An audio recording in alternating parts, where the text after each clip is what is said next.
Good. All right. Good evening, everyone. Could I ask you to please stand for the pledge?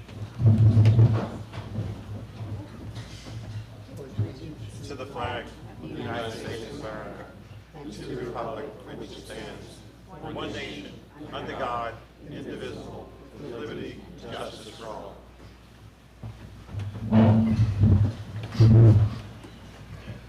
Good evening and welcome to tonight's town board meeting. It is August 11th, 2026. I may jump around a little bit on the agenda. Last month, a dedicated employee for the town of Mount Pleasant in our police department, Michael Pierce, our captain, retired. So we are honored tonight to have to, not to have to, we want to replace him. I'm going to ask Tom Siliano if he would do the honors. Thank you, Mr. Supervisor. Good evening, ladies and gentlemen. We have a promotion this evening. Like the supervisor said, I'm going to read the resolution. And it's from the chief. Authorization to promote Lieutenant John Bacardi to police captain effective August 12, 2026. Following the retirement of Captain Michael Pierce, the police department is requesting authorization to fill the vacant position of captain. Lieutenant John Bacardi has been selected as the provisional captain based on his qualifications and lead position on the current chief's exam. The appointment is to be effective August 12, 2026 at the current salary for captain. I move for approval for this promotion for John Bacardi to position of captain. Motion by Tom, I second. second by Joe. All in favor? Aye. Any opposed? Motion carries. Congratulations. Congratulations.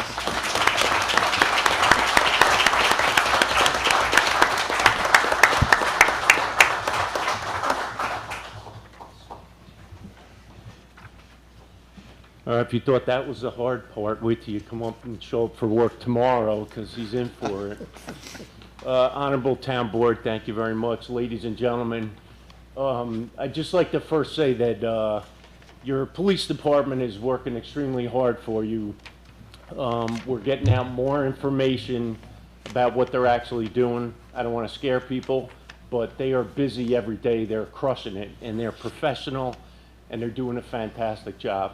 And part of that is the leadership, and it was Patrolman Bacardi, and he started his career actually with the DEP in 1996.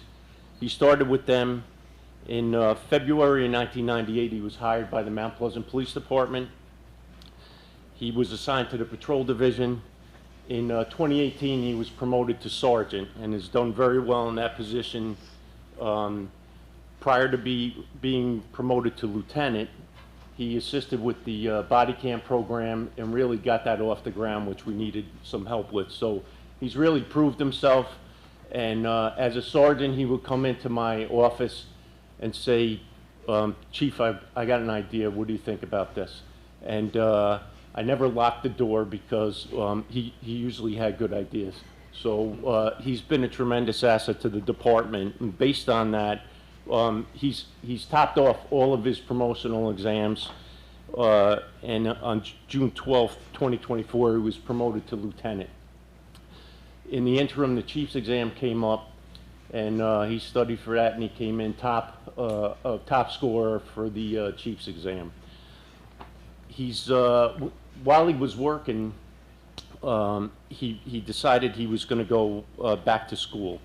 So in through 2014 through 2017, he attended Mercy College, and he got his Bachelor of Science in Criminal Justice. So I thought he was finished, but he wasn't finished, because in 2019 he asked if he could continue with his master's degree, and so he attended Pace University, and he got a master's in Homeland Security and in Public Administration. So, and he had the opportunity this year, thanks to the board, he attended the FBI National Academy, which only 1% of all law enforcement gets to go to. and he graduated with flying colors. So he's super qualified, and we're looking forward to him giving us additional contributions here. So that's all I got to say. Thank you, board, and we appreciate it, and congratulations.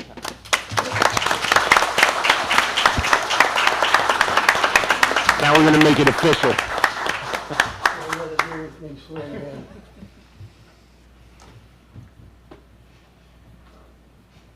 Now, you wanna hold the Bible? I will, absolutely. You raise your right hand, put your left hand on the Bible, and you repeat after me. I I, state your name, John Bacardi, do solemnly swear do solemnly swear to uphold the Constitution of the United States, to uphold the Constitution of the United States, Constitution of the State of New York, the Constitution of the State of New York, the rules and bylaws of the Mount Pleasant Police Department, the rules and bylaws of the Mount Pleasant Police Department. and I will faithfully and impartially I will faithfully and impartially discharge the duties incumbent upon me discharge the duties incumbent upon me as captain as captain to the best of my ability. to the best of my ability. So help me God. So help me God. Congratulations. You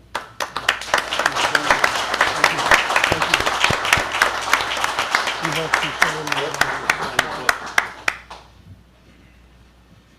All right, doesn't count unless he signs a book. Once he signs a book, then it's really official.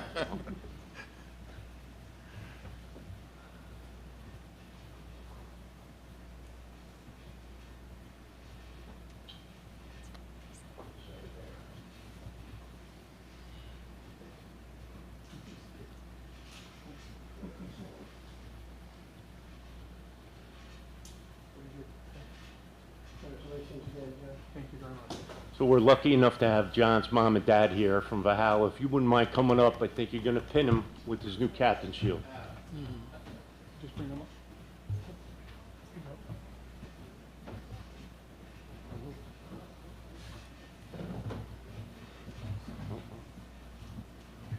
Let's see if that's open or not open.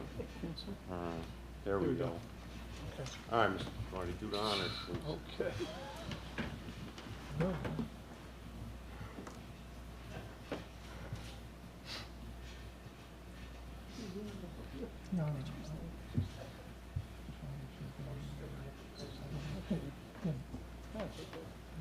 Yeah. That works. Yeah, give me one.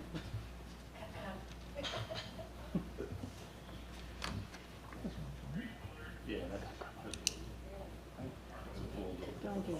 Yeah. There we go. Good. That's good. Okay. Yep. Thank you. Thanks. Thank you.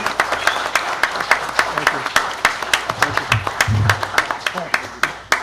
Yeah. You guys want You want to take pictures? Yeah, that would be awesome.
Yeah, we could if you were on, we do it outside.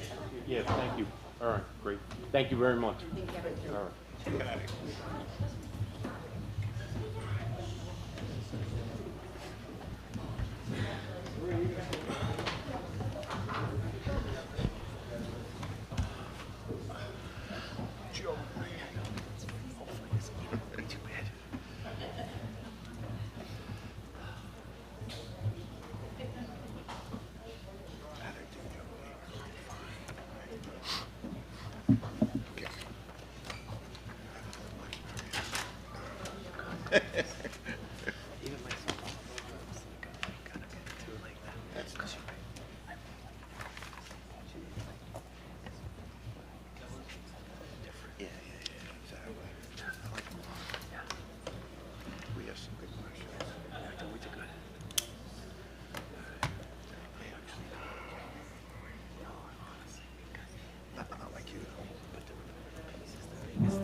question.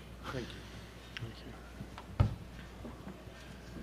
Okay, moving on, first item on the agenda is public hearings.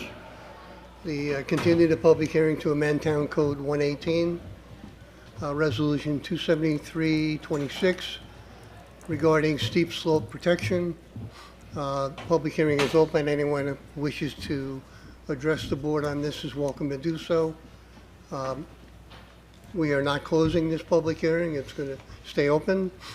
So any communications you want to share, whether through emails or by mail, is welcome to do so until our next meeting, which would be September 8th.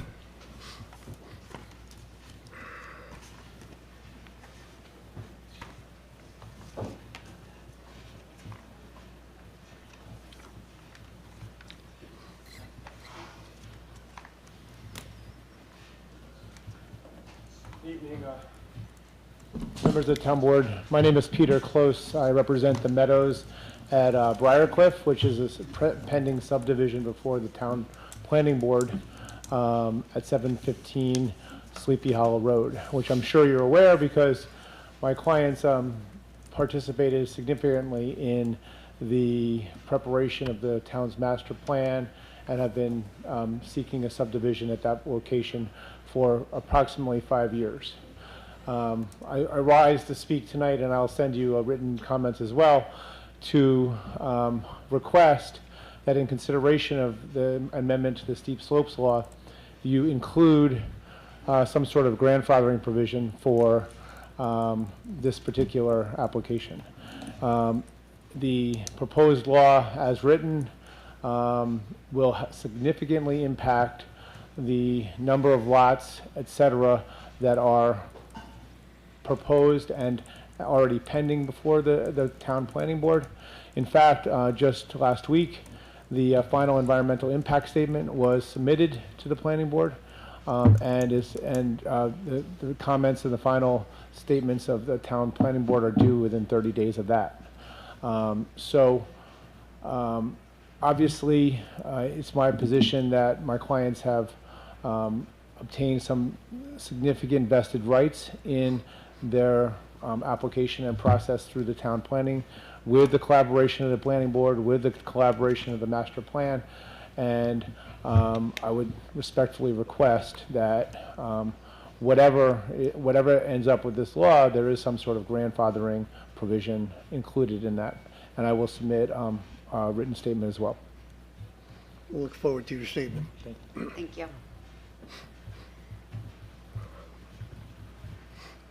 Anyone else wish to speak on the steep slope protection?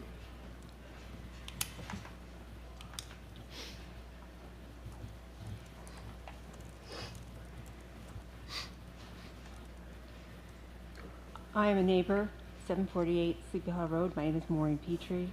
I'm no better or no worse than anybody else in the town of Mount Pleasant, and I feel like any right, protection that would come under steep slopes or wetlands, my neighbors and I deserve just as well as anyone else. Thank you.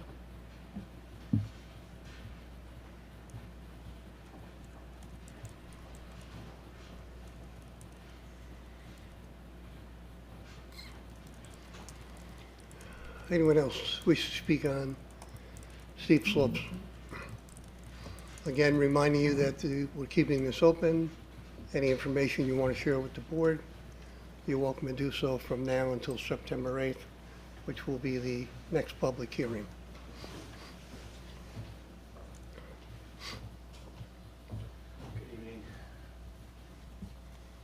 Peter Schuyler, Kitson and Schuyler PC. I represent the owners of the Grandview Farms development. I guess I looked at what the board had posted online, and I don't know if the board has done this, but I would ask whether or not there was any particular study done to determine the scope of the proposed steep slope lot size deduction provision. In other words, how much of developable land that's remaining in the town is this going to impact, and to what degree?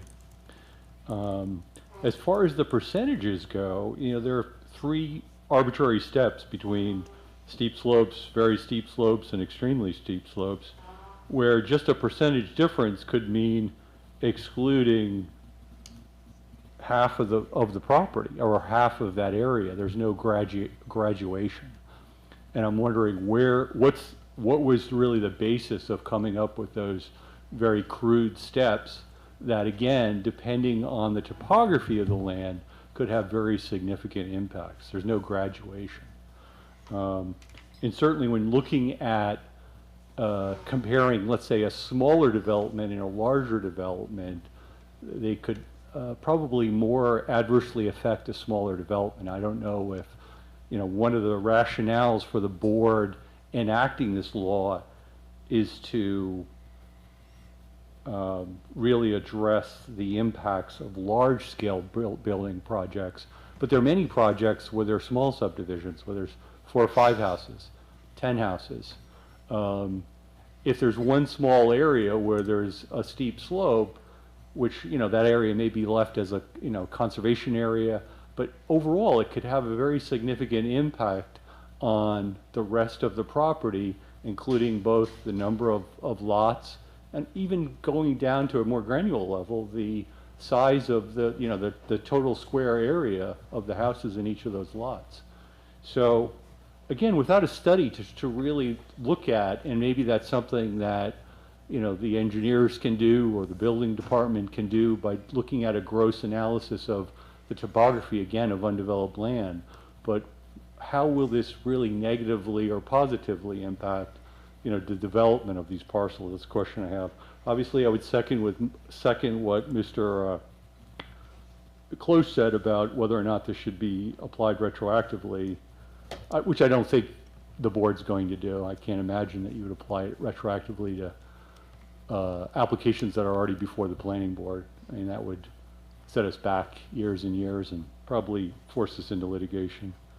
But going forward, again, for those landowners who have property who'd like to see it developed, it doesn't appear from what the board has put out so far that there's, really a good rationale for how these numbers were developed and where they came from.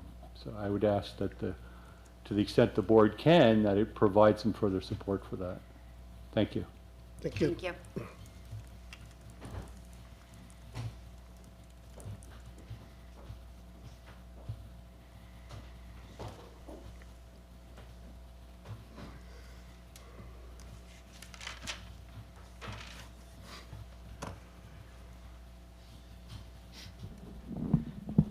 Good evening. My name is Todd Shapira, and I'm a proud 30-year resident of this town. I live on Old Sleepy Hollow Road, and I'm a regular visitor to Pocantico Lake.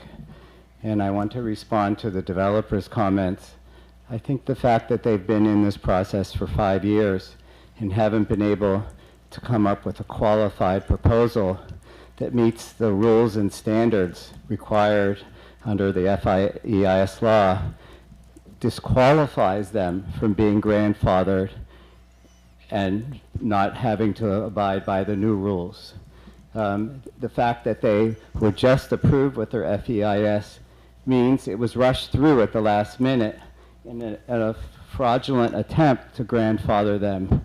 And if the new rules on steep slopes are good for the community, they should apply to everyone in the community without exception. Thank you. Thank you.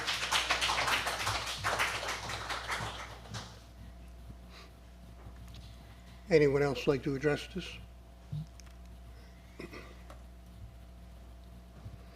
All right, be there no further speakers, Resolution 27326 will not carry it. We'll carry this over until the September 8th meeting.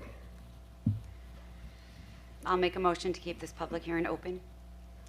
Motion by Danielle, I'll second that motion, please. second by Tom. All in favor? Aye. Aye. Any opposed? Motion carries. Now going on to the continued public hearing to amend Town Code Chapter 111, freshwater wetlands.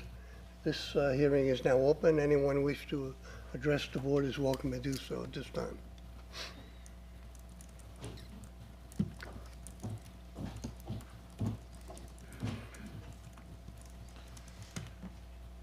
Hi, Deborah Gargiulo, Chappaqua Road. How are you, Town Board? I resubmitted a very thoughtful package that I put together for the board on June 24th with regards to wetlands. And I just want to make sure that it's going to be considered, because I did a lot of work looking at other municipalities, working with wetland experts and attorneys as well. And what I was trying to bring to your attention is that not that you're trying to change the law for the better, but that the guidance that you're putting out has absent or undefined or only partially addressed guidance in that proposed amendment. So I hope that you really read the full package that I put together in consideration to what you're doing for wetlands. I printed it all out. I just forgot to bring it out. I was going to show you that I No problem. put my heart and soul Thank into you. it. Thank you. Okay, thanks.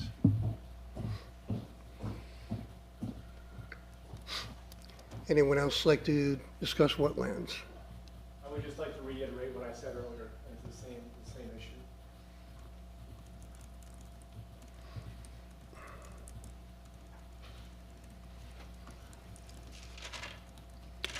Anyone else?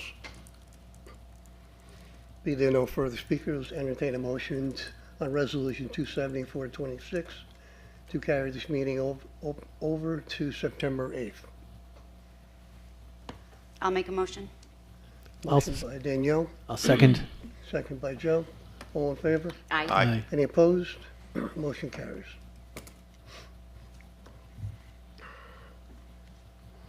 Next item is call for a public hearing to consider amending Chapter 22 Ethics Code to be held on September 8th, 2026.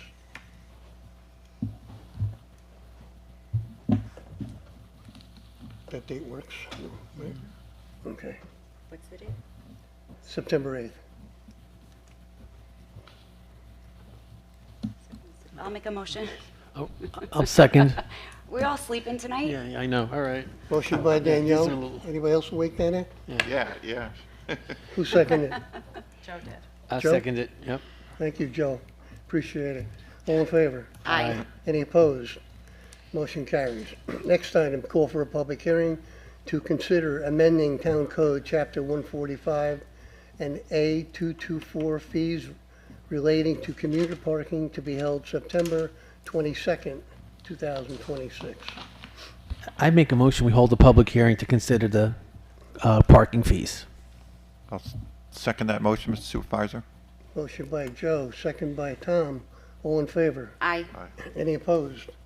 Motion carries. And that's on the 22nd. Yes. Okay.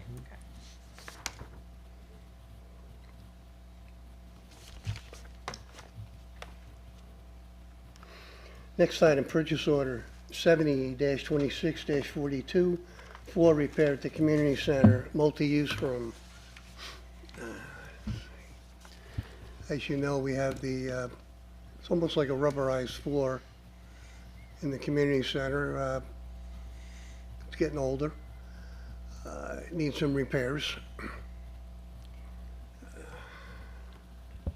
I make a motion that we approve purchase order 702642 to repair the floor at the community center. I just want to read, the company is J&J, will fill and repair all settled, ripped and torn areas of the existing poured rubber floor. The floor will then be repainted, including lines for basketball court, volleyball court, and pickleball court. Total cost for this repair is $32,800, and it is a budgeted item that we had planned for.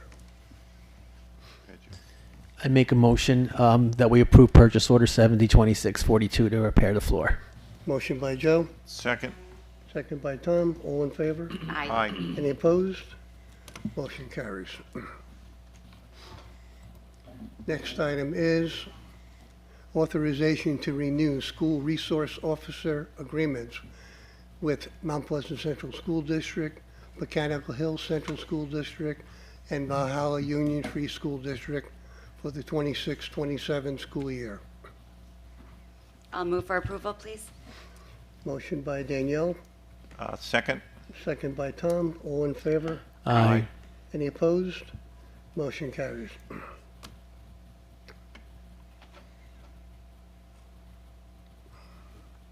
Next item is authorization to approve resolution for reimbursement from New York State Department of Transportation for Hurricane Ida funds related to rehabilitation of Lakeview Avenue. Consider approving resolution for reimbursement. These are funds that we have been waiting for related to Lakeview Avenue repairs. I make a motion to approve. Motion by Joe, Second.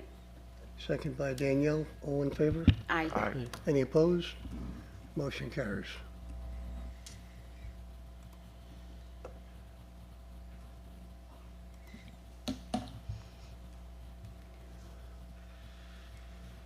Next item is authorization to adopt an updated employee handbook effective August 12th, 2026. Attached in our agenda is the revisions that show the updates and a clean version for adoption. Make a motion to approve the employee handbook. Motion by Joe, I'll second, and I'd like to thank Ian for all his hard work and helping us get this updated. It's been a while. definitely. Thank you. Thank you.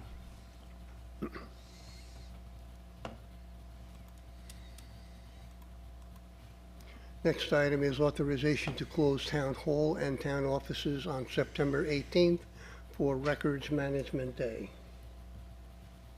I'll move for approval, please. Motion by Danielle, Second. second by Tom. All in favor? Aye. Any opposed? Motion carries.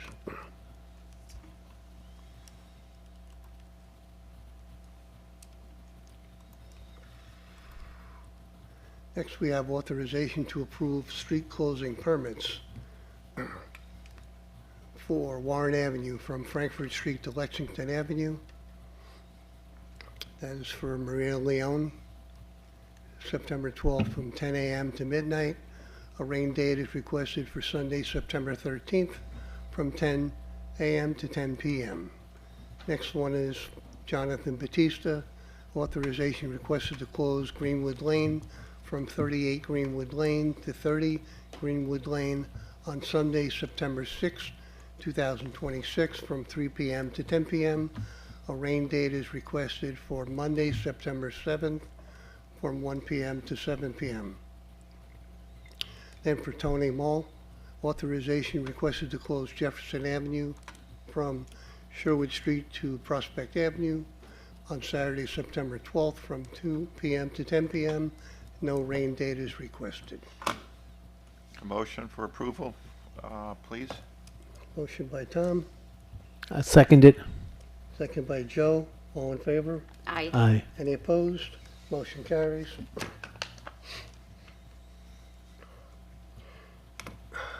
Next item is authorization to appoint Gail Wynn as a town board member pursuant to town law, section 64-5, to the vacated town board seat effective August 12th, 2026. Move for approval, please. Motion by Danielle, Second. second by Tom. All in favor? Aye. Any opposed? Motion carries. Did you text Gail? Congratulations, Gail. Welcome aboard.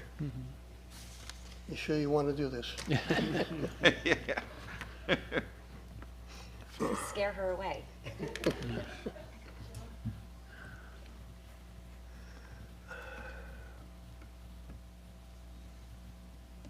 Next item, authorization to hire Krista Bucci to the full-time title of Office Assistant, Automated Systems, to the Town Clerk's Office effective August 31st, 2026.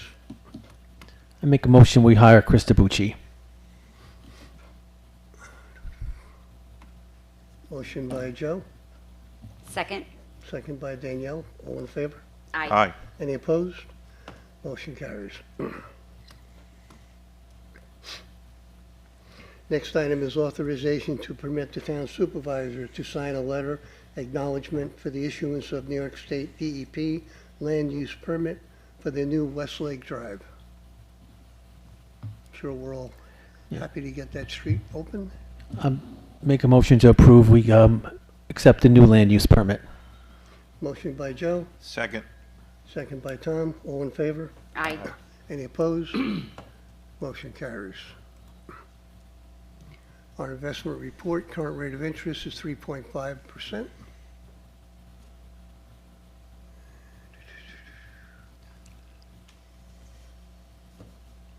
And now we have business on the floor. Anyone wish to address the board on business in town is welcome to do so at this time. As a reminder, there's 5-minute rule. According to Robert's rule, you cannot ask for more time from anybody else in the audience. That's the rules. If you have more information that you feel would go over 5 minutes, you're welcome to submit a letter to the town board or an email. Thank you. How you doing, everybody? Carlo Valente, Hawthorne, New York, here on behalf of the Hawthorne Fire Department. We're requesting 2 roads, Westlake, West Stevens Drive, and Belmont Road, be open. Right now, there are some barriers there. The reason why is during this past couple storms that we have members on the other side of the town, which makes the flooding under the 141 bridge at the Sprain entrance an issue. And then just responding when we're on calls on the other side of town, making it more difficult to get to those calls on the east side of town, so west to east, and obviously both. We've been managing, but it really became an eye-opening experience when we had a situation at that intersection and had to travel around town. So again, on behalf of the Hawthorne Fire Department, if we could open up those roads, that'd be great. I know there was an issue about traffic and delivery trucks. I think it's, once, I don't know, I don't want to tell the police department what to do, but perhaps a patrol car there just so people know that there's someone there, and then after a while, it becomes muscle memory and no one's going up those roads. But we really need those roads open just for safety purposes. Thank you. Thank you. Thank you. Would you mind submitting a letter from the Hawthorne Fire Department? Thank you.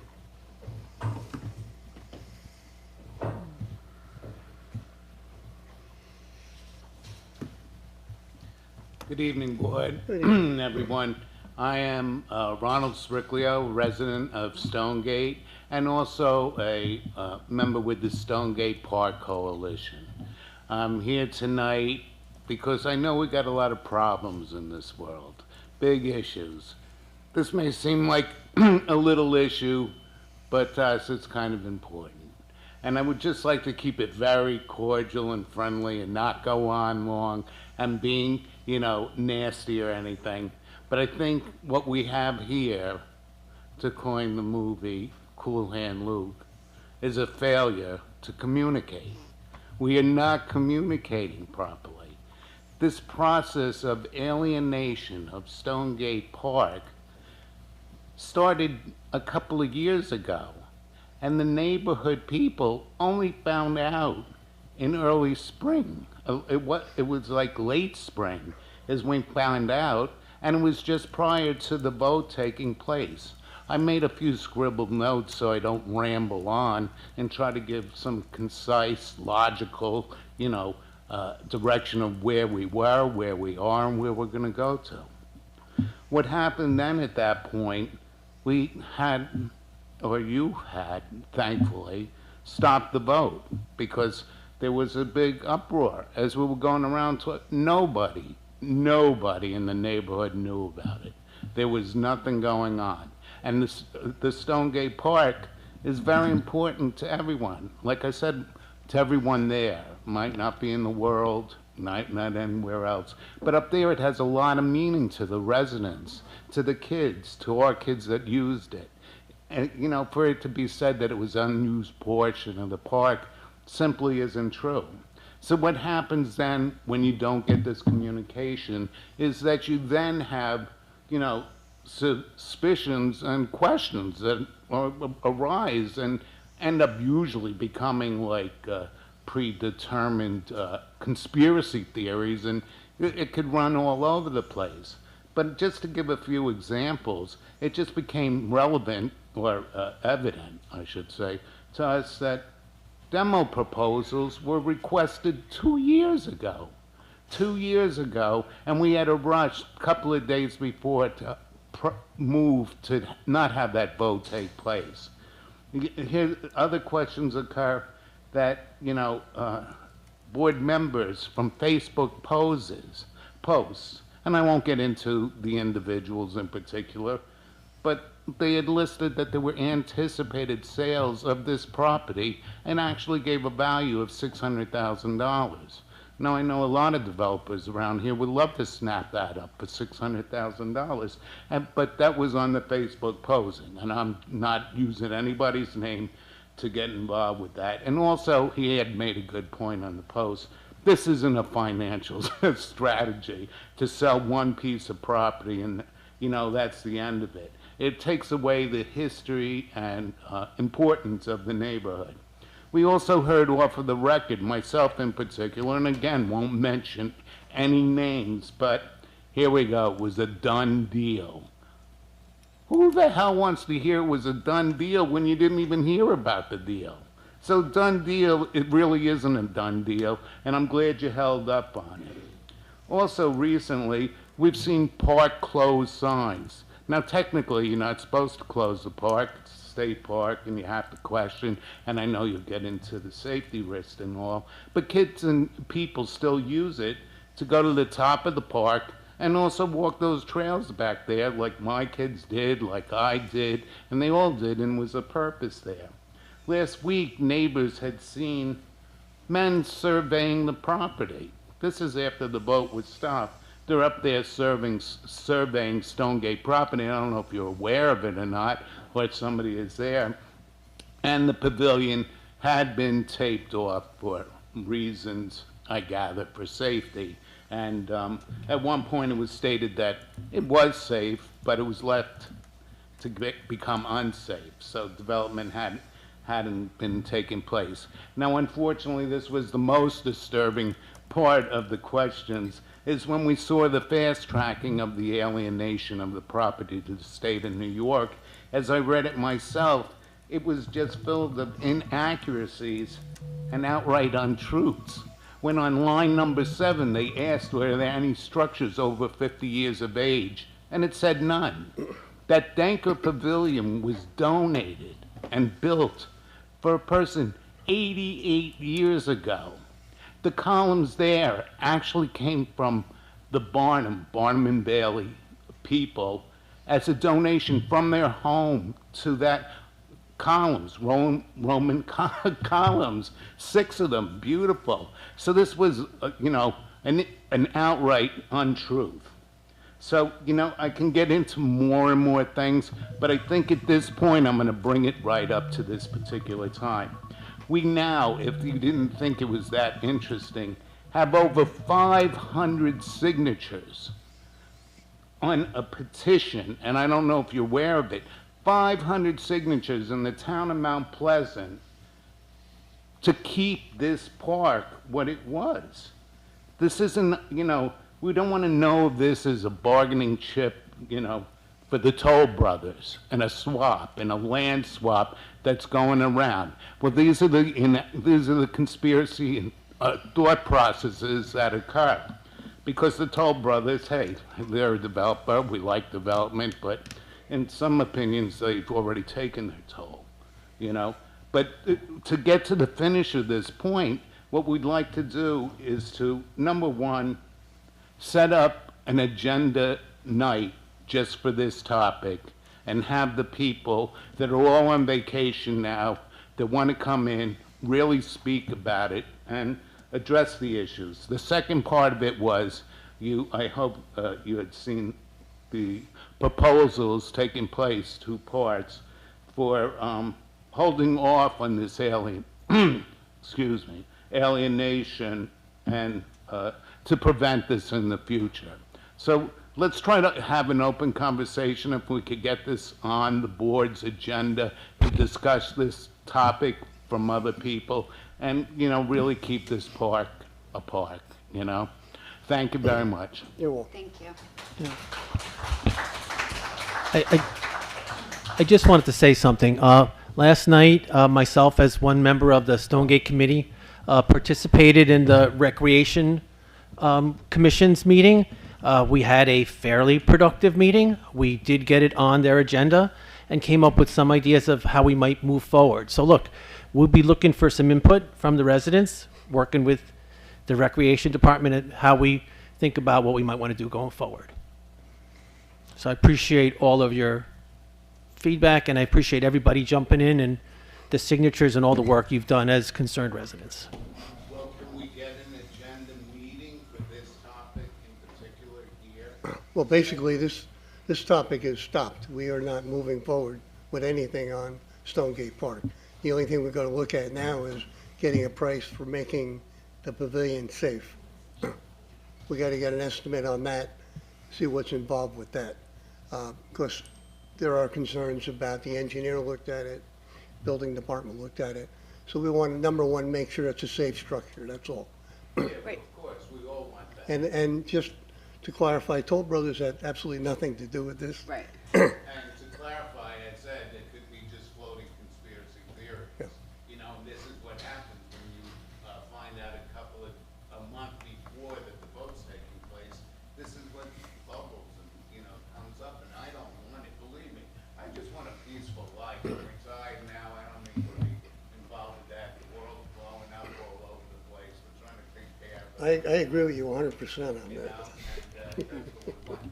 So how will we know what, we want to be informed is what it is. Nothing will take place without further notification, if we ever move forward at all. The only thing we probably will talk to you about is if we come up with a price for repairing it. It may not be something that we could work in with this present budget. It may have to go to next year. The idea is to keep that area safe until that point. Well, I can understand that, and, what's that? Oh, we were talking about grants coming from the state for these particular issues. We're looking at that also, yeah. And that would be a wonderful way to do it, because a lot of it too, truthfully, has been, neglect of maintaining it. It's like, you have, something happen on the roof, you don't just let it sit and, rot the other things, but Yeah. structurally up there, I heard a stupid type of comment that it'll take $200,000 to rebuild that place. That's absolutely ridiculous, that's not the case. And as you look in the pictures, it's a beautiful, beautiful structure. And if anyone passes, you don't just get 500 signatures from town people that just have nothing else to do. It has meaning to all of us, and I want it to have meaning for kids for years to come, to go look and see little tadpoles and stuff like that. So we really need to. Yeah. So why don't we, I'm sorry, I don't mean to cut you off, but your 5 minutes has expired. Why don't we look for in the fall? I don't think this is the proper forum. I think maybe we have a separate meeting with just you guys. That's exactly what I was asking. Yeah, okay. If we could do Yep, we that. can do that. And you think the rec committee would want to be, Yeah. you guys spoke about it? Yeah. we'll get Okay, the so rec let us committee, do yeah. some coordination and come up with a date. A day. That's For the fall. wonderful. That was the main suggestion. Okay. Because it's not going to solve all these problems right here. But it'd be great to have it done and keep that part of the park. Okay, But this is thank our- you. Our sanctuary. Thank you. Right.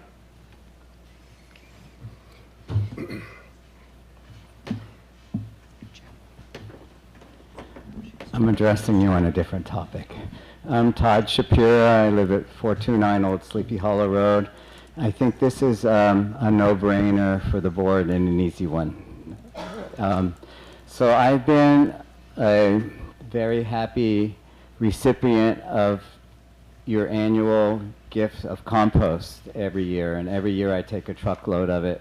And I have glorious vegetables growing in my garden, and they're the envy of my neighbors and the envy of nearby towns, and they all want to know where they can get this great compost.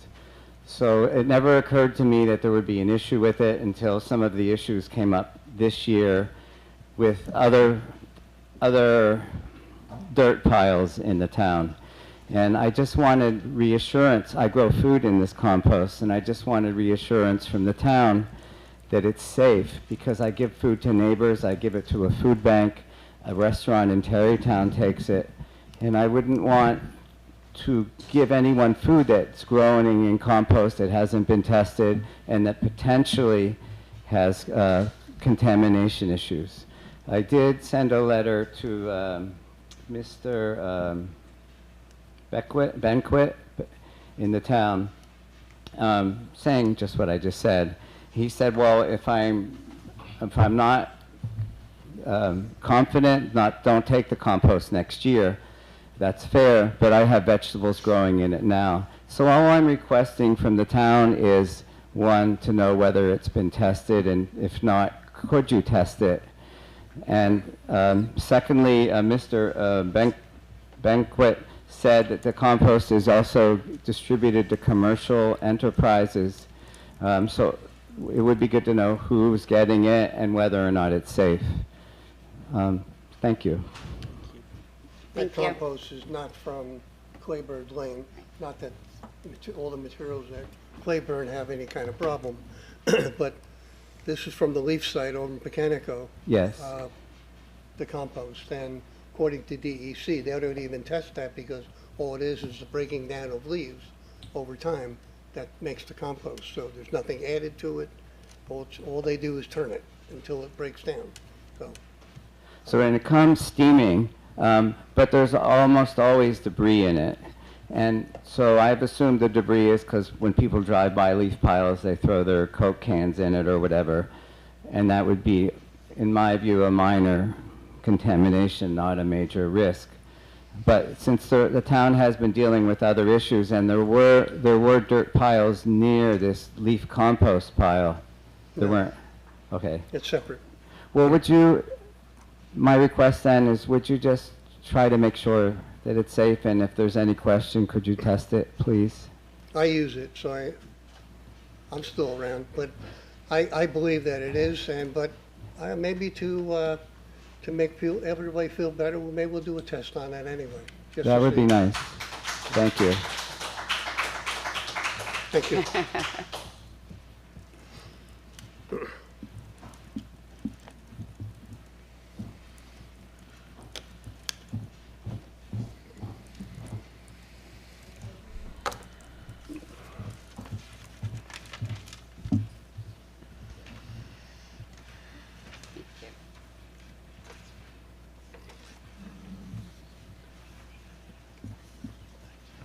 Thank you.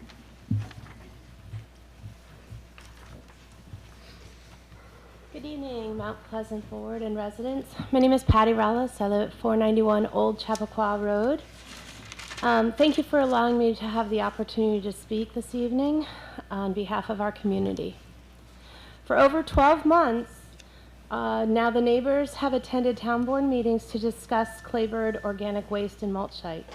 For over 20 years, the same neighbors and others have consistently been reassured that the organic waste mulch site poses no fire danger to the local neighborhood. They said that if a fire started, the chance of a wind-driven fire jumping to the nearby woods is unlikely. I question their statement, as fires are fast and unpredictable. We do know wind-driven embers from burning organic material can ignite vegetation well beyond their original fire.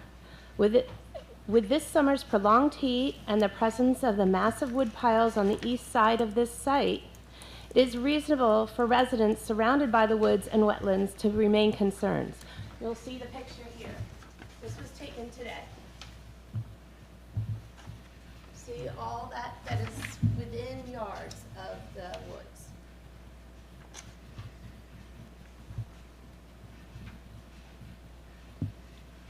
However, I'm here tonight not to discuss the fires, but the smoldering organic matter mulch.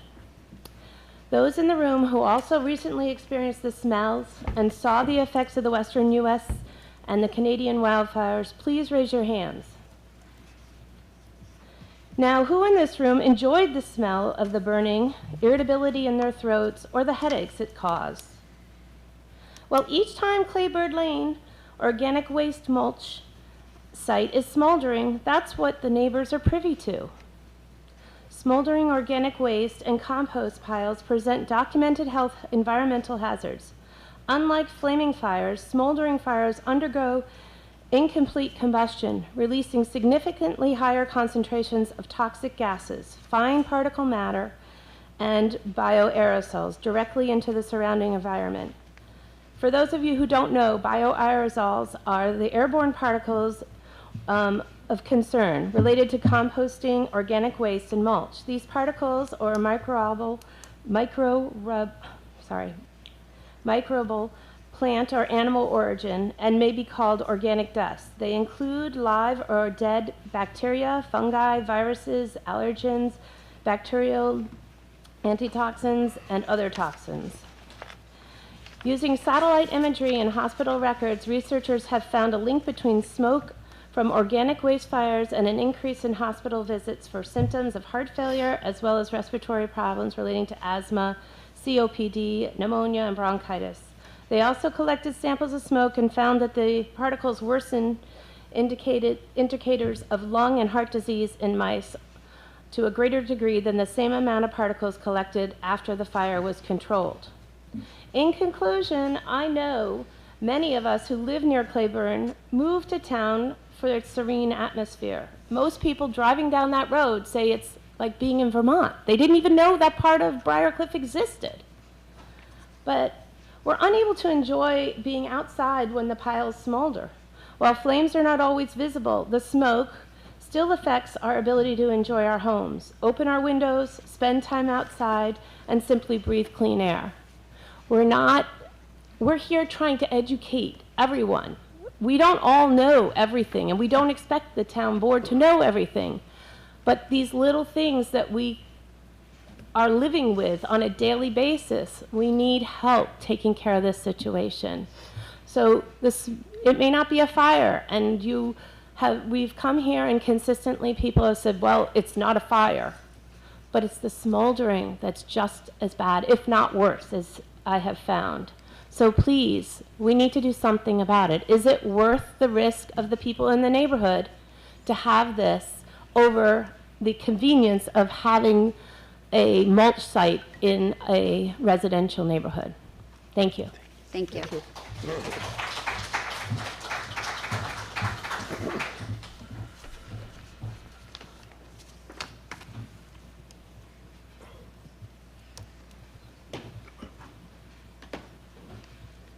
Hey, good evening. I'm Jonathan Goldsmith. I'm from Hawthorne. I was just hoping, I have a few different things I wanted to bring up, but I was hoping I could get some clarification about the Pecantico compost site.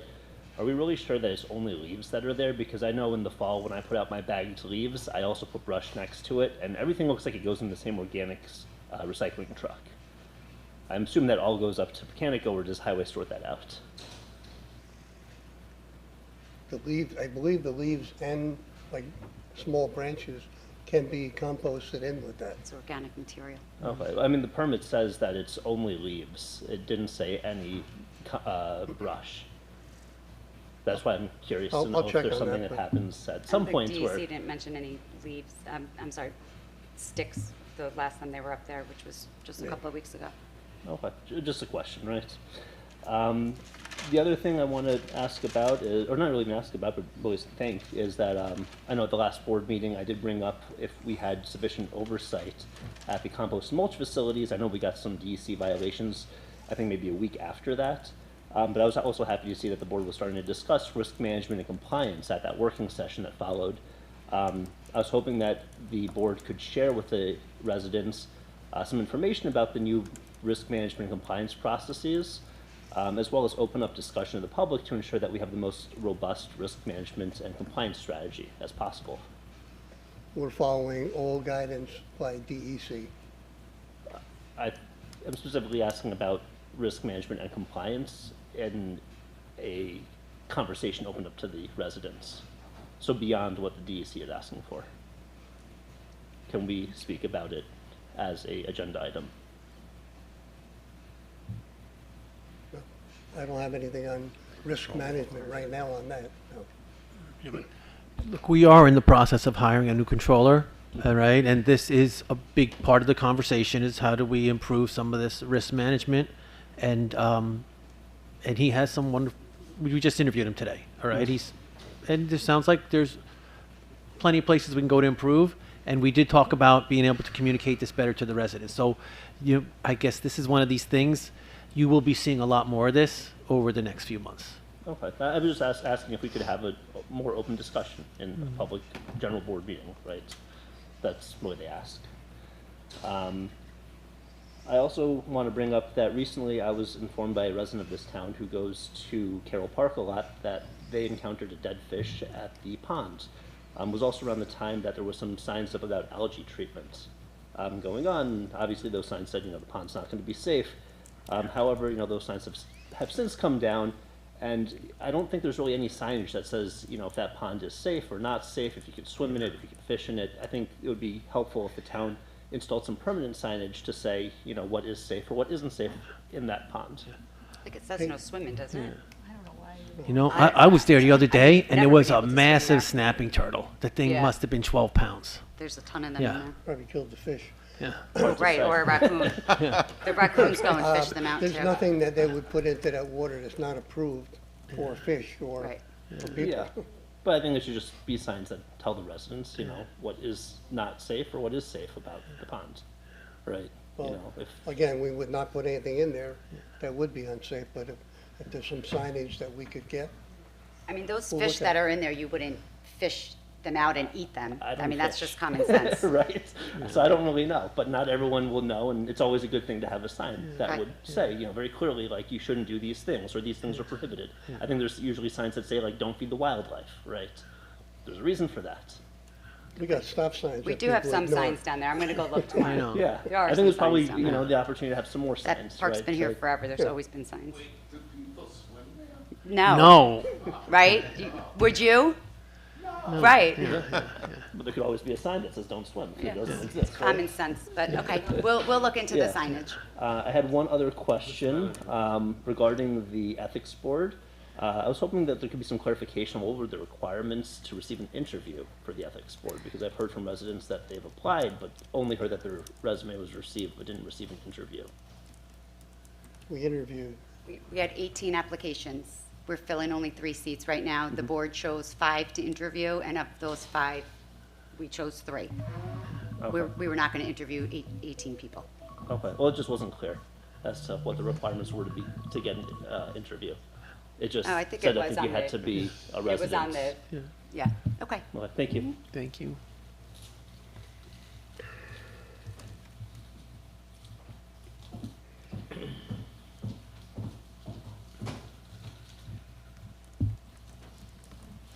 Deborah Gertullo, Chappaqua Road. Good evening, Supervisor Flagenzi and Town Board. I know that comments for 5 minutes was for me, so I will do my best. it's for everyone. It's for everyone. Okay. So tonight I'm coming before you to talk about Claybird Lane health and safety issues. I'm asking you and the town board to help protect the residents, the environment, and the taxpayers affected by Claybird Lane. Over the past year, I've written to the board, town officials, and regulators. Since March, I've stood before this board, meeting after meeting, presenting facts, records, and recommendations. My purpose has never been to criticize for the sake of criticism. I genuinely want to help this town clean this up right, rebuild the public trust, and avoid becoming another municipality remembered not only for an environmental problem, but for how it treated its residents, and once those concerns were known. I don't see David here tonight, so I might skip the next section, but I do want to thank him for coming to my home to have a conversation about this. But at the conclusion of our discussion, Mr. Smith respectfully asked that we not publicly disclose those plans because he first wanted to present it to the board. So I'm going to honor that request, but that unfortunately leaves the residents in a very difficult position because we continue to live by this site without knowing what's going to come next, and we have no idea what's discussed internally or what the outcome for the residents may be. We should not have to wait a month for the town board to learn, for a meeting, to learn about activities occurring next to our homes. We deserve proactive communication. Today we find ourselves at a critical point. The town is preparing to undertake one of the most significant environmental projects in its recent history. The decisions made over the next several weeks will affect the residents, wetlands, neighboring properties, private wells, contractors, taxpayers, and ultimately the town's credibility. This is the moment to slow down, communicate clearly, and get it right, and get the proper experts. Don't take shortcuts. I'm going to skip the next part about requests for proposals. I'll submit that part because I wanted to also thank you for taking some of my suggestions and putting them in the request for proposals, but there's a little bit more to that section. I want to thank Patty for reminding everyone about the options and what's happening with the air that we breathe. Unfortunately, Bevan cannot be here tonight, but she would have talked about some fire mitigation as well. Again, communication should not begin after the residents ask questions, it should begin before. It has also been brought to my attention that Supervisor Fulgenzi recently met with several fire chiefs of several departments to discuss Claybird Lane and to review the town's recollection of past events and discuss fire future safety. I appreciate the effort to engage our emergency responders and ask this board for a full accounting of that conversation. Respectfully, why wasn't a similar meeting held with the residents who live beside the site? We are the people who are breathing the smoke when the fire occurs. In addition, on July 16th, following the last town board's meeting, residents were so concerned that they stopped ongoing trucks, offered masks to drivers, asked about permits and trucking manifests. The town later described it as a miscommunication. I'm not encouraging confrontation, but the residents should never feel that they must risk arrest simply to obtain basic safety information. That shows how serious this community takes Claybird Lane and why advanced communication is essential. We should not be the last people informed. I'm skipping over wildlife. Okay, kindly next note that this next statement is not intended to embarrass any town officials intentionally, but will demonstrate critical points that we have been trying to make that technical experts are needed. For those of you who do not know, I'm talking about the berm now. A berm is a raised mound of soil like a wall. In early '25, a neighboring property owner, Bevan Murphy, wrote to the town explaining that her concern was not that anyone was intentionally trespassing, but that encroachment seemed to be crossing onto her property lines. She also emphasized that her family's goal was to preserve the forest, protect the environment, and keep us all safe and healthy. Mr. Banquet responded that he asked the contractor to move the level mulch soil mixture back further on the town's property line and place the berm so we don't go any further and mistakenly encroach. He further explained that the excavator operator didn't realize that the property nearby was private and not town-owned, so we clarified the lines. Later in a sworn affidavit, Mr. Banquet again confirmed that when the contractor was getting too close to the stream, he instructed that the berm not be put back so not to push any material into the stream. So we are not talking about an unsightly pile of dirt. We are not disputing that a stream exists that goes downstream to neighboring wells. We're talking about a man-made berm intentionally constructed with soils, construction and debris, and asphalt to protect neighboring property and a stream in an R40 residential neighborhood. We are talking about a documented lead-contaminated berm of approximately 13 times over New York's unrestricted soil cleanup objective. Lead is a persistent neurotoxin. It does not break down over time. According to the Center for Disease Control, even low levels of lead exposure can affect a child's learning, behavior, and brain development. So the question before this board is whether cleanup will be guided by qualified environmental and public health experts using science, not assumptions. Highway Superintendent Richard Banquet also publicly posted on Facebook that soil containing 854 milligrams of lead cannot be used for residential gardening, children's play areas, or unrestricted surface use, and that it must be removed and disposed of as regulated waste. Yet in that same discussion, he wrote, "Unless you eat the soil in huge quantities, it is not hazardous." Respectfully, those two statements demonstrate exactly why this board needs independent environmental and public health experts guiding these decisions. Lead exposure is not limited to eating soil. Children and families can be exposed through the contaminated dust, hand-to-mouth activity, soil tracked into homes, pets, clothing, and other well-documented exposure paths. A children does not need to eat handfuls of dirt to be harmed. Lead paint was banned for a reason. I'm gonna skip over some of this other stuff. Can you submit the balance to that Absolutely. paperwork? Absolutely, I wanted to say I just want to one, make one comment. I would like to say You one more mentioned thing. that like a secret meeting with the fire department. I was asked by Briarcliff, the manager over in Briarcliff, if he can meet us at the site to go over what the plans are and stuff like that. It was not a secret meeting. It was a request by a municipality to talk. I do it with other municipalities all over. He didn't say it was a secret meeting, but they were talking about Well, that. I didn't advertise it with everybody, okay? It Nor wasn't should you in- have to advertise meetings you have with other No, I don't. municipalities. No, I don't have to either. That's But part of your job. It was for the benefit of Briarcliff to clarify some things. It was with their fire chief and a couple of members of the fire department and members of our staff, just to clarify what we were doing, where we're going. Okay, I appreciate that clarification. I'm going to skip over some other stuff, but I do want to remind you this is a public health responsibility. But I do want to read one more thing. And just because we stand in front of you, meaning it seems like there's only a few of us, doesn't mean that there aren't families with children in this neighborhood.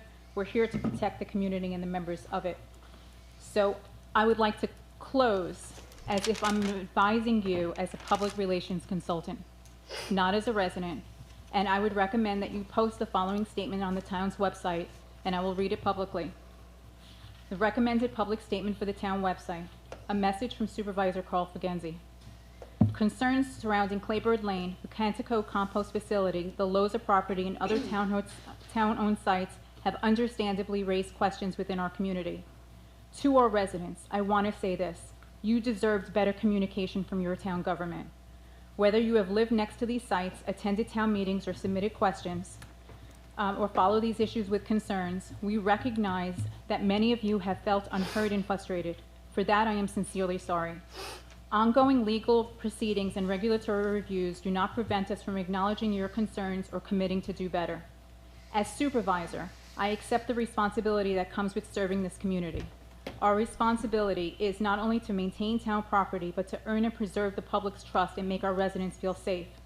Going forward, the town will work openly with the DEC, other appropriate agencies, provide residents with regular public updates on their website, and ensure that environmental work is performed safely. I also want to recognize the residents who have spent countless hours reviewing documents, attending meetings, and advocating for their community. Your participation matters. We cannot change what has already occurred, but we can choose how we move forward. My commitment is that we will do so with greater transparency, accountability, and respect. Protecting public health and our environment and the public's trust will remain our highest priorities. Thank you for continuing to hold us accountable and for caring deeply about our community. Signed, Carl Fugenzi. Thank you. Thank you for your suggestion, but I already made up a statement that I will be using. I appreciate you telling me how to talk and write, but I will do it on my own, okay? Because I've been involved with this town all my life, and the last thing I want is to put somebody's health and safety at risk, and I've never done that in my entire life. So, and I don't like making it look like I don't care. That's not the case. Thank you. Thank you. I'm saying that we need experts here to help us, to help all of us with this matter. We are. Thank you.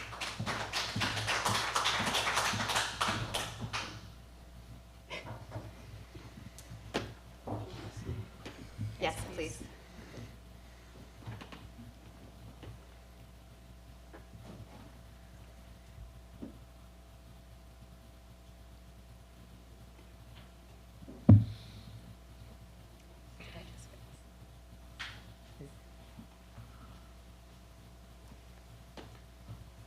Sorry, this is too short for this. Yep. Sorry. You're good. Okay. Carl, I want to thank you very much for your Facebook post in which you say that you, I just want to read it, if I Sorry, may. what is your name? I'd just like to write it down. Lillian. Lillian. Okay. The town owns Stonegate Park. We looked into alienating the 1 acre parcel bordered by residential properties to look into selling it as a 1 acre building lot. After discussing and listening to the neighbors, we decided not to move forward. We will be looking at what can be done with repairing the pavilion and what future recreational programs can make use of this site. Thank you very much. So can we assume, because you got our petition with 174 ink signatures. Those are your constituents. I'm sure you looked at those signatures. I'm sure you recognize some of them. Actually, went through every single page. Thank you. They really care about the park. It's obvious. And they have a lot of faith in you. I've spoken to most of them, okay? And basically, they really want a commitment, and they deserve that the park's going to remain dedicated parkland for this generation and future generations. Stonegate Park was named by the Stonegate developer. My parents built their house in 1966.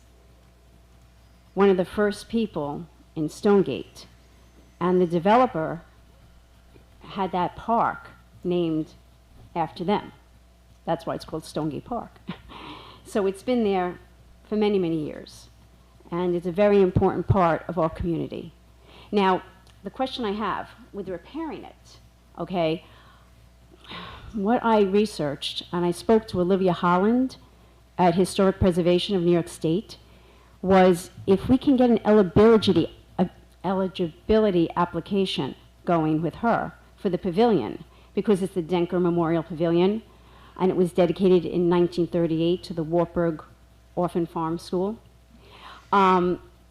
We might be able to get a grant. So you said they're looking to see if it's safe. I know there's caution tape around it. Should we go forward with that eligibility application?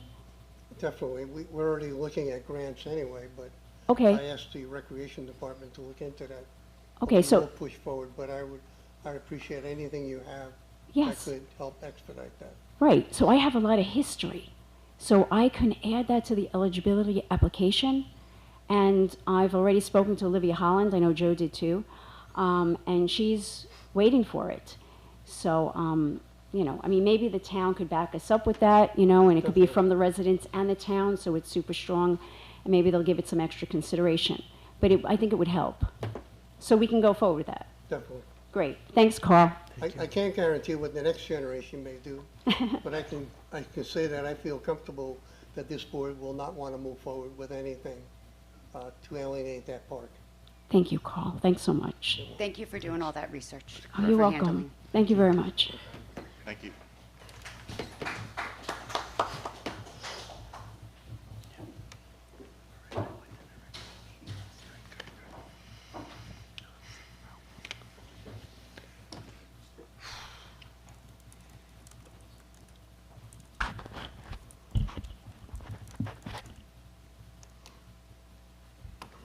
Good evening again. My name is Maureen Petrie, 748 Sleepy Hollow Road. I was here on August 6th for the acceptance of the FEIS for the 715 Sleepy Hollow Road property. And at that time, Ms. McLean was filling in as the chair of the committee and gave us, sort of a rundown of what she felt was fair about how the process has gone.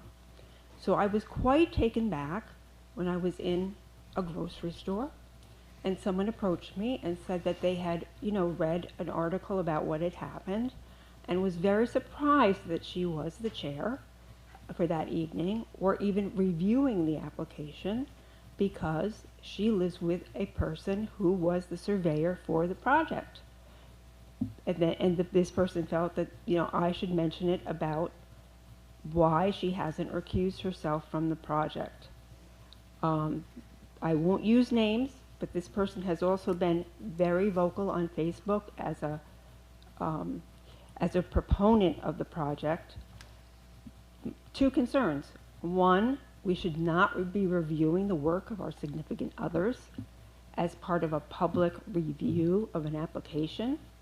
And two, financial gain to your own household. So I'm just bringing this up to you because it's of a grave concern to me and others who are, concerned about this application. So I want to bring it to your attention. And I'm sure you're aware of the situation. I'm not using anyone's names because I think that's inappropriate, but I just wanted to publicly make this part of the record. Thank you. Thank you. Thank you.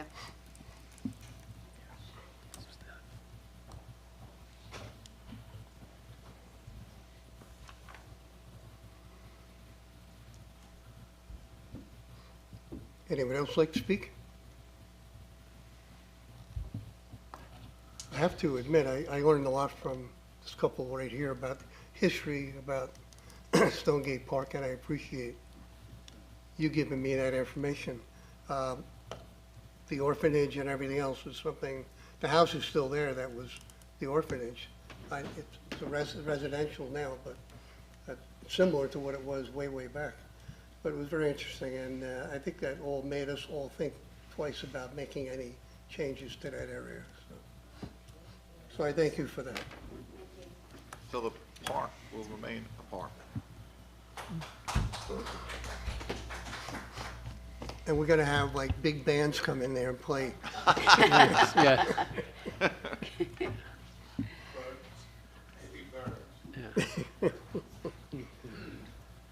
Emily, you ready? We'll move on to a town clerk's report. What's that? You want to take a 2-minute break? You want a break? 2-minute break. 2 minutes? Yeah. Break. 2-minute break. Commercial.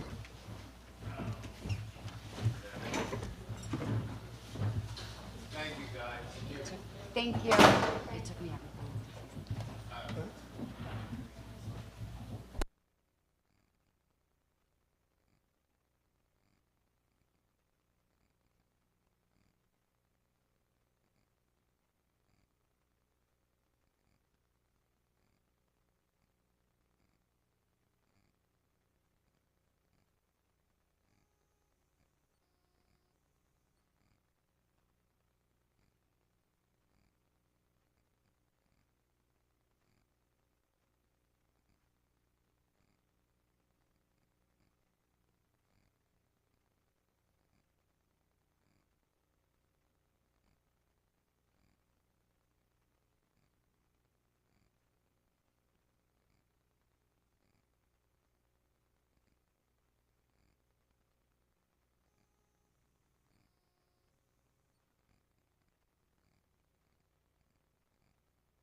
were we? Moving on to our town clerk's report. Thank you, Mr. Supervisor. Good evening, everyone. Town Clerk's Report, Town Board Meeting, August 11th, 2026. Continued public hearing to consider amending Town Code Chapter 180, steep slope protection. Continued public hearing to consider amending Town Code Chapter 111, freshwater wetlands. And received and filed the Thornwood Fire District election results for 2026. To the BESS emergency response plans for both Mount Pleasant Solar and Westchester Broadway BESS. Received and filed one planning board resolution for 423 and 429 Commerce Street site plan approval. Two zoning board resolutions for Richard Zatola and Jeffrey and Nicole Cohen. And received and filed two notices of claim for Keith Caravone and Sudipto and Paramita Bakchi. Item 6 will be referred to our town attorney. Thank you. Moving on to council reports. Councilwoman Zano. Thank you, Mr. Supervisor. Good evening, fellow board members, residents. I have a few items for us tonight. My first is purchase order 162-26-14, the vendor's OLA. This comes from our building department. This is the plan review for the DEP building located at 20 Westlake Drive, Valhalla. This is the DEP ongoing tunnel project. Cost of this project is part of the original cost. Total cost of this review, which would be covered by DEP, is $2,500. Move for approval, please. Motion by Danielle, I second it. second by Joe. All in favor? Aye. Any opposed?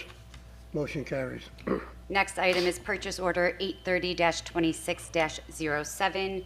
This comes from our engineering department. The vendor is Schmitz Wholesale.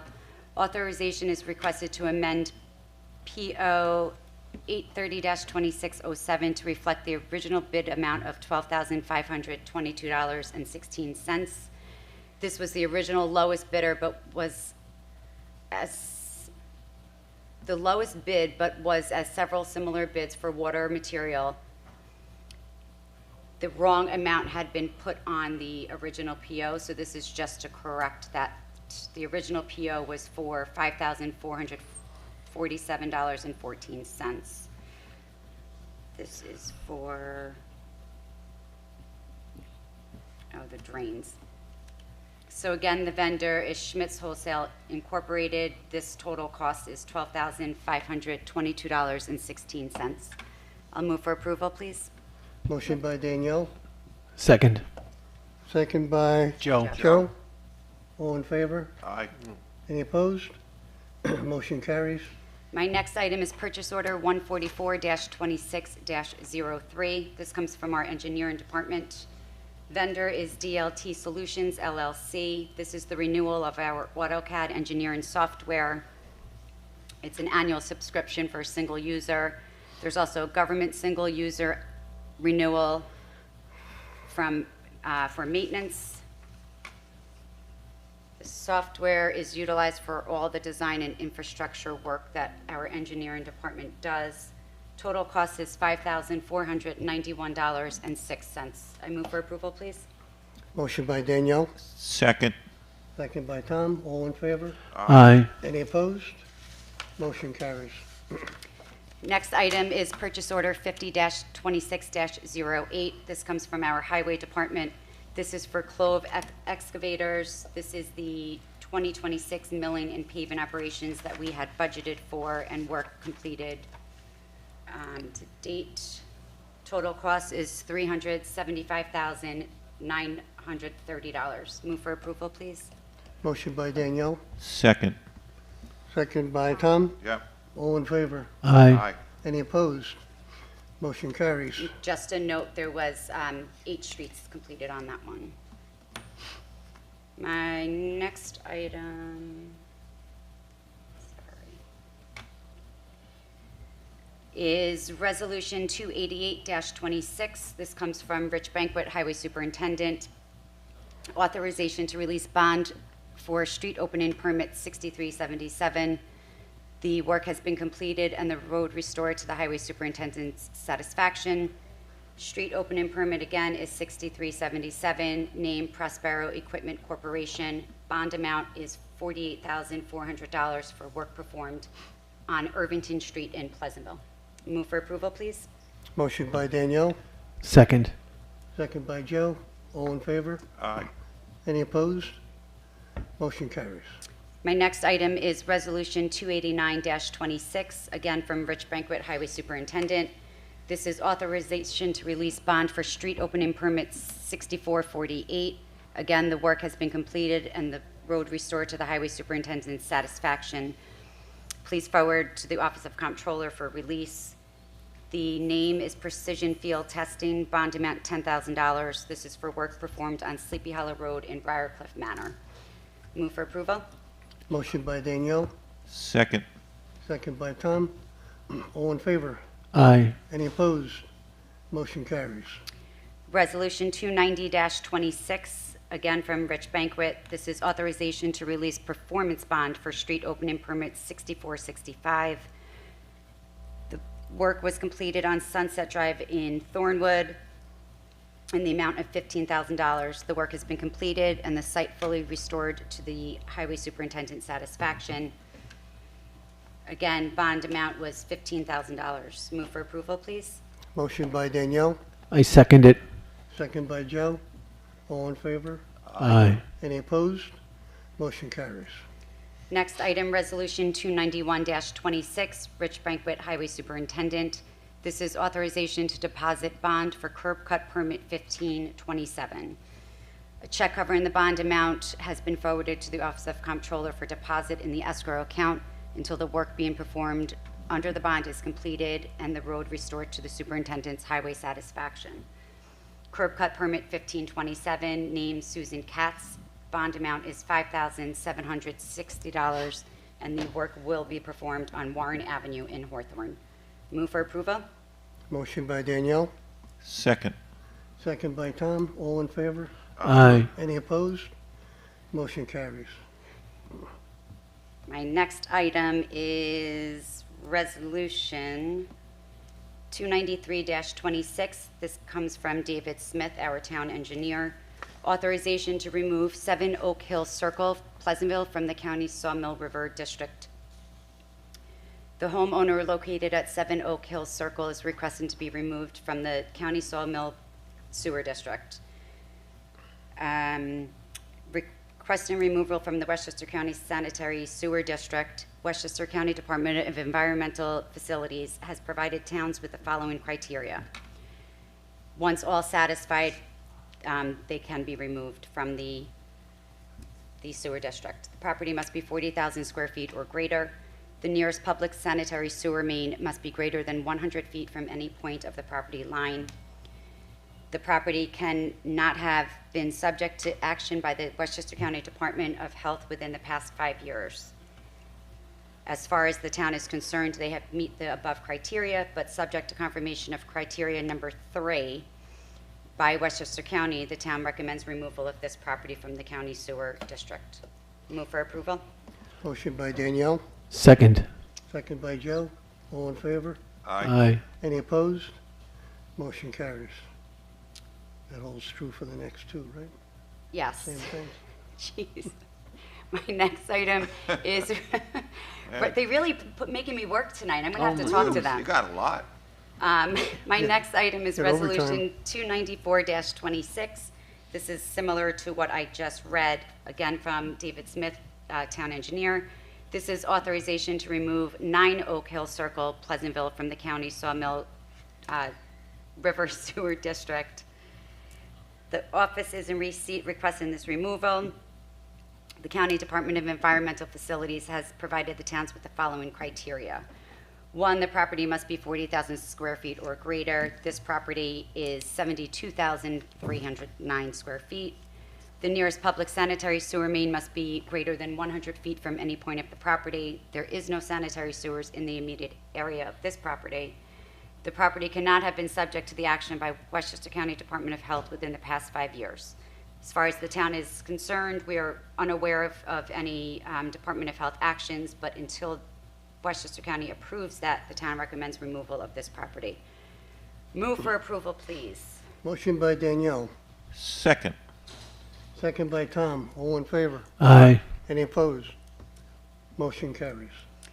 Resolution 295-26, again from David Smith, Town Engineer. This is authorization to remove 780 Hardscrabble Road in Chappaqua. This is the same criteria as the previous two. This property is, so it must be greater than 40,000 square feet. This property is over 116,000 square feet. There is no sanitary sewers in the immediate area, and the town is unaware of any Westchester County Department of Health actions against this property. Subject to confirmation from Westchester County, the town recommends removal of this property from the county sewer district. Move for approval. Motion by Danielle, Second. second by Joe. All in favor? Aye. Any opposed? Motion carries. Resolution 296-26. This is from Rich Banquet, Highway Superintendent. This is authorization to hire Daniel Soto Jr. as a full-time road maintainer for the Highway Department effective August 17th, per the Teamsters contract. This position is included in the adopted 2026 budget and will fill a vacancy created by the recent resignation in the department. If approved and contingent upon the successful completion of a physical examination and pre-employment drug test, Mr. Soto's appointment will become effective on Monday, August 17th. Move for approval. Motion by Danielle, Second. second by Joe. All in favor? Aye. Any opposed? Motion carries. Next is Resolution 297-26. This comes from Rich Banquet, our Highway Superintendent. This is authorization to hire Domenico Lodo as a full-time road maintainer for the Highway Department, effective August 24th, salary per Teamsters contract. This position, again, is included in the adopted 2026 budget and will fill the vacancy created by a recent retirement. If approved and contingent upon the successful completion of a physical exam and pre-employment drug test, Mr. Lodo's appointment will become effective on Monday, August 24th, 2026. Move for approval, please. Motion by Danielle, Second.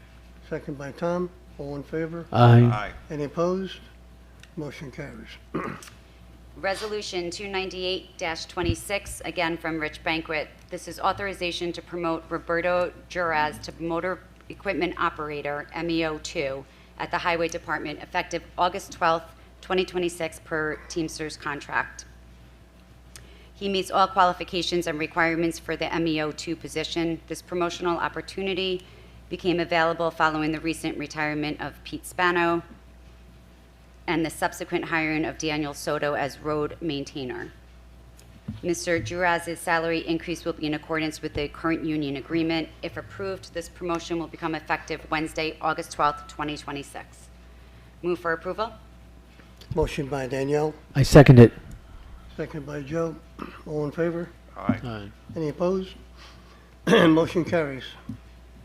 Resolution 299-26, again from Rich Banquet, Highway Superintendent. This is authorization to promote John Walsh to motor equipment operator, MEO2, at the Highway Department, effective August 12th, per Teamsters contract. Mr. Walsh meets all the qualifications and requirements for MEO2 position. This is a promotional opportunity that became available following the recent resignation. Mr. Walsh's salary increase will be in accordance with the current union agreement. Again, if approved, the promotion will become effective Wednesday, August 12th. Move for approval, please. Motion by Danielle, Second. second by Tom. All in favor? Aye. Any opposed? Motion carries. Next item, Resolution 300-26. This is this really a purchase order? He's sending us 3 quotes. Attached are 3 quotes obtained for the replacement transmission needed for Highway Department Truck 81. Transmission is urgently needed to return the truck to service and ensure it is available for daily departmental operations. Based on the 3 quotes received, Camerota Truck Parts submitted the lowest quote. Please note that the quoted core charge is not included in the purchase order. It's a credit they get eventually. Okay, so that resolution now will lead to this, to the actual purchase order. Yes. Okay, so it's purchase order 50-26-09, again, Camarota Truck Parts, the transmission for Highway Department Truck 81, $3,041.06. Move for approval, please. Motion by Danielle, Second. second by Joe. Joe. All in favor? Aye. Any opposed? Motion carries. And I'm finally done. Enjoy the rest of your summer, everyone. Thank you. Councilman Vanano. All right. Thank you, Mr. Supervisor. Thank you, everybody in the audience and everybody following along at home. Here we are tonight, reading from the Controller's Memo, dated August 11th, 2026. I am going to be reading the highlights of the Controller's Memo. The actual Controller's Memo and all the detail is available at the Controller's office during normal business hours. So some of the highlights on August 11th are attorney's fees, $45,982.93. From the engineering department, $67,684.50, and that's mostly related to the work going on at Kleber Lane with Westwood Organics, and it's covered under our emergency PO.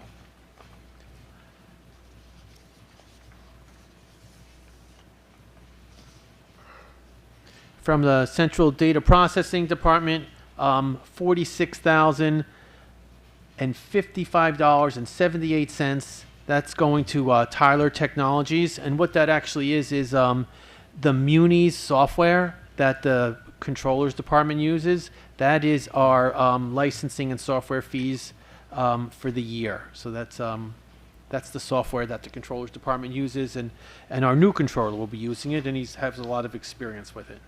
From the Department of Public Safety, $6,982, and most of that went to tire buys, etc., to buy new tires for the police departments, Durangos, and Tahoes.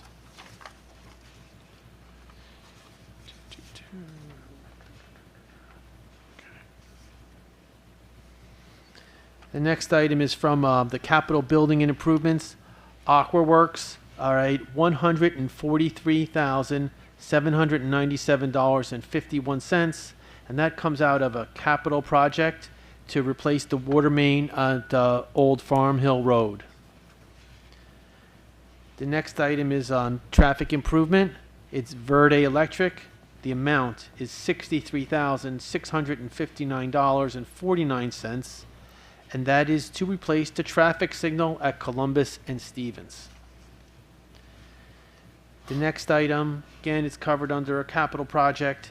Again, it's Old Farm Hill Water District, and it's replacing the mains, and it's being paid to Charles Mangarano, and it's $67,617.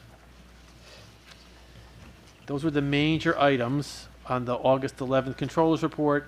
The total amount for the August 11th Controller's Report is $670,305.33. I move for approval. Motion by Joe, Second. second by Tom. All in favor? Aye. Any opposed? Motion carries. Thank you.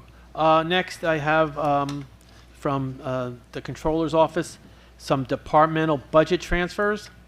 The first one is I have $25,000 that's going to be transferred from account number SW 8350-401 to SW 8350-400.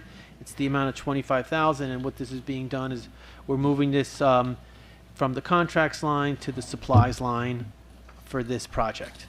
Then I have two smaller transfers, one for $511.50 to cover the costs of annual fleet maintenance, and another transfer of $35 to cover an education cost. Move for approval. Motion by Joe, Second?